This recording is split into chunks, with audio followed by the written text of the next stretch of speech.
Jazakumullahu khairan yaada bal'aa nu baaftanii maal gochuu akka qabnuu fi inumaahu gochuu dabarree gargaaruu jechuun mallaqa qofaan gargaaruu osoo hin taane ergaa miidiyaa kanaa dhageeffachuudhaan maatii ofii barsiisuu irraa barachuu akka ta'e nu dhaamtanii akkasuma mallee hawaasa keenyaafillee ergaa kana akka mana ofiititti fayyadamanii ergaa miidiyaa kanaa mallaqa qofaan gargaaruu qofa osoo hin taane dhageeffatanii bu'aa isaa barnoota inni dabarsu aaliman achirratti ergaa isaanii dabarsan akka dhageeffatan nu dhaamtan. Asumaan okee Abubakar yaada gabaabaa ilmuu isaan haasaan kanarratti dhaamsa hawaasaati wal qabsiistanii ergaa miidiyaa kana akkuma isaan asiireef kaasanitti jaarmayni asiin gahee ammallee hanga lubbuudhaan jiran faana jiranii hawaasni islaamaallee itti dabalamee akka kaleessa jaarmayni itti dadhabisanitti wajjin dadhabanii miidiyaa kana waan keenya jedhanii keenya qofa osoo hin taane kiyya waa'ee lubbuu kiyyaati waa'ee kiyya dubbata anarraa dubbata jechuudhaan itti yaadanii miidiyaa kan akka kunuunfatan jedhaniitiin yaada isaanii nu dabarsaniidha. Isinillee asumarratti yaada gabaabaa nu eega keettanii booda inshaallahu ergaa keenya kan guyyaa har'aa qabannee yaadne isumaan goolamnaa yaada keessan gabaastanii akka nu ibsitan. Mashallah ustaadni ergaa bareedduu nu dhaamanii walumaa galatti hawaasni keenya miidiyaa waan jedhu kana ilaalcha xinnaa kennuuf hin qabaatu. Miidiyaa jechuun walumaa galatti ulee qabsoo jechuudha. Ulee Yahudaan kallattii mana keenya teettee ilmaan keenya kattiin balleessaa turte, ilmaan keenya kattiin jallataa turan guddaa addunyaan kana irratti hojjetaa turte kallattii miidiyaatiin. Har'a san afoo dhaabbatuudhaaf ilmaan keenya as keessaa gad diin qabatanii baratanii manatti osoo hin ifaajin osoo yeroo ittiin kennin qabatuuni miidiyaan ulee qabsoo ta'uu beekamu. Maaliifuu jennaan warroonni amantaa biraa miidiyaa meeqa qabu biyyuma keenya irratti afaan biyya keenya fayyadamutti wal tilmaamsisuu qabaanna. Kanaaf hawaasni keenya wanni guddaan hawaasa keenyaa dhaabnu hawaasa keenyaaf diinagdee qofaa gargaaraa itti yaamnu jechuudha. Hawaasni keenya sagantaa kana akka inni itti dhufuuf humna namaa isarratti osoo ka tilmaamu ta'eeti hamma isaa beekne irraa himuu hin dandeenyu. Diinagdeen wanta kanarratti dhangala'ee dhufu diinagdee guddaadha. Humna hawaasuma kanatti baasa jechuudha. Hawaasa keenya wanti dhaamnu guddaan miidiyaa kanarraa fayyadamaa ta'uu qabaata. Eega diinagdeen isatti dhangala'uun oolini mana isaa taa'ee irraa fayyadamuu ta'uu qabaata akka hawaasaatti jechuudha. Lammaffaa hawaasni keenya waan ofii isaatii kunuunse kana hawaasa jaarmaas ta'e hawaasa har'atti makame ta'e hawaasa biyya keessaaf biyya alaallee ta'e hawaasni osoo ji'atti birrii lama birrii takka birrii biyyaa kenninee fi hawaasnummaan miliyoonni takka miliyoonni lama birrii takka qofa osoo miidiyaa kanaaf kennine miidiyaa hundaaf birrii takka osoo kennine miidiyaan kun humni isaa cimaa deema jechuudha. Wal fakkaannee wal qixxaannee osoo hin tuffatin hunda kaayoon miidiyaa kana hundaatiyyuu aalimarraa ilmii fuudhee wallaalaa barsiisuudha hundi isaatiyyuu jechuudha. Hunda isaatiyyuu bira dhaabbannee cimsuun hawaasarraa gama diinagdeeti. Wanti kun diinagdeedhaan socho'a jechuudha.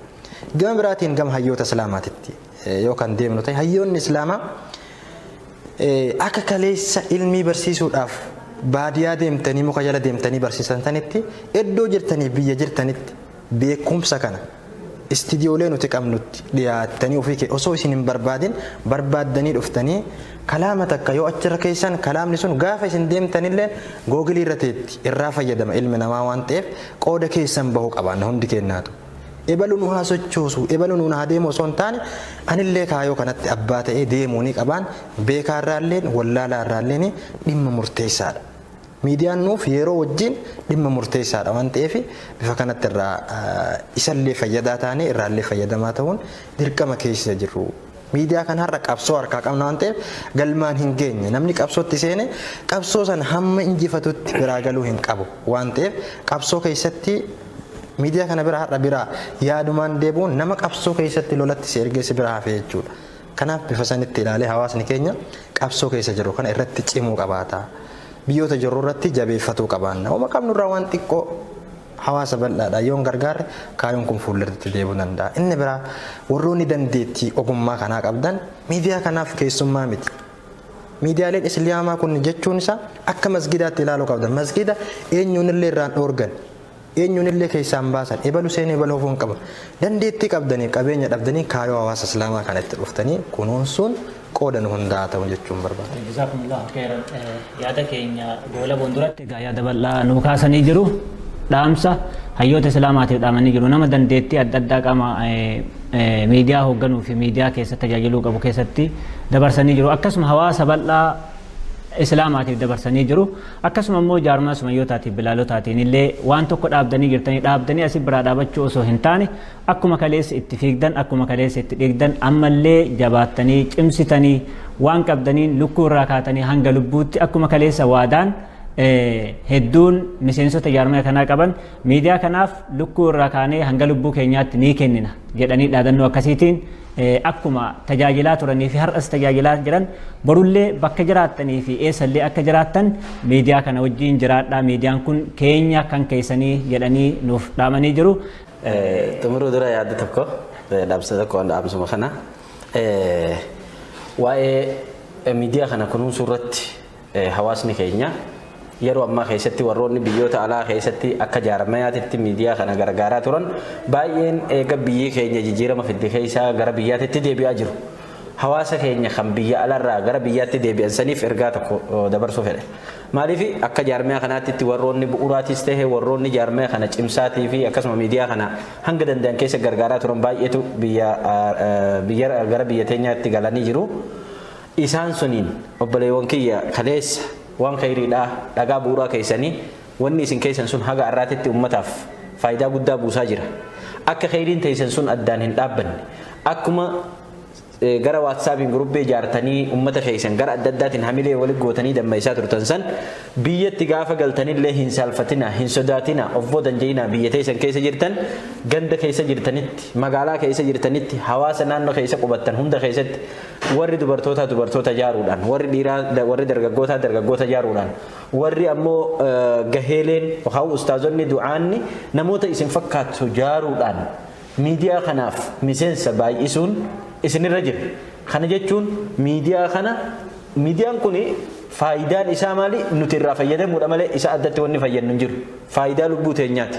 Faayidaa lubbuu teenyaa kana godhuudhaaf hawaasni keenya galtanii hin rafina. Warroonni biyya alaa jirtanis hawaasni moggaa bitaa mirga keessa jiraatu xiqqaatuu fi namni kun addaan kan galuu fi kan haphatuun khayrii irraa of booda isin hin deebisin. Bakka isaan hojjetaa duraan turan san caalatti hojjettanii qaawwa isaan isinitti baran sanillee akka cufuu dandeessan asumaan ergaa keenya isinii dhaamna. Miidiyaan kun miidiyaa keenya hunda miidiyaa kana jabeessuun islaamummaa jabeessuudha, da'waa jabeessuudha, qur'aana jabeessuudha, hadiisa jabeessuudha.